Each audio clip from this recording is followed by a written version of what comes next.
Greetings and welcome to the Fan Perspective. I'm your host Nathan Lyle here with my continuing coverage of the 2015 WNBA playoffs. This video is recapping the Eastern Conference Finals, which matches up the number 1 seed New York Liberty with the number 3 seed Indiana Fever. I almost called them the Indiana Tamika Catchings because that's basically what they are, but Game 1, we start in New York and the Liberty were just dominating. The Fever had trouble putting points on the board. Shenise Johnson led them with 12. Meanwhile, New York had 4 players in double figures, including the Rookie Kiah Stokes coming off the bench to score a career-high 21 points. Tina Charles, she was flirting with a triple-double. She had 18 points, 9 assists, and 7 rebounds. And New York has a commanding Game 1 win. Then Game 2 shifts back to Indiana, and New York comes out of the gate looking just as dominant. They were in control the first half. They looked like they could come away with an easy sweep. But Indiana, they were down by as many as 18, and they were able to fight back, including a 13-0 run in the fourth quarter to tie it up.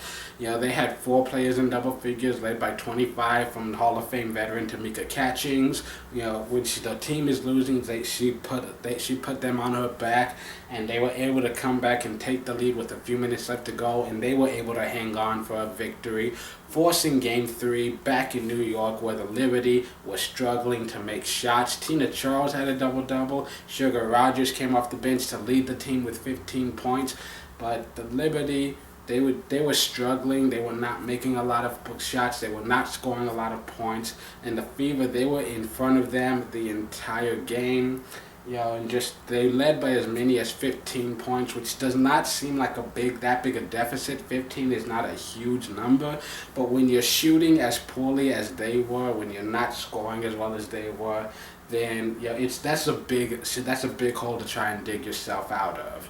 And so the Fever, they were able to hold on, grab a win, and they had now advanced to the WNBA Finals, where they play the Minnesota Lynx in a rematch of the 2012 series.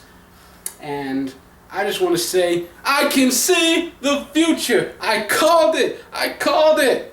In case you couldn't tell, I do love it when I'm right about things, because if you look back at the previous video I did on this series, I did say on paper the New York Liberty, they looked like a stronger team, and it's easy to give them the advantage. I just did not want to underestimate the value of experience here, because the Indiana Fever and the Minnesota Lynx, both of them, 5 years in a row in the conference finals.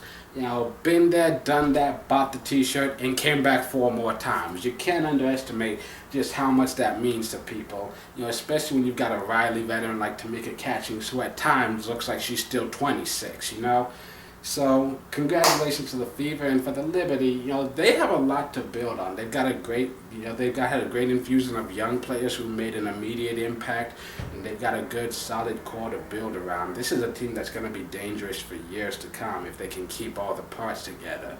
It's just that, the Fever, man, this is starting to look like it's their year, man. With a veteran like Tamika Catchings leading the way, it's hard to overcome something like that.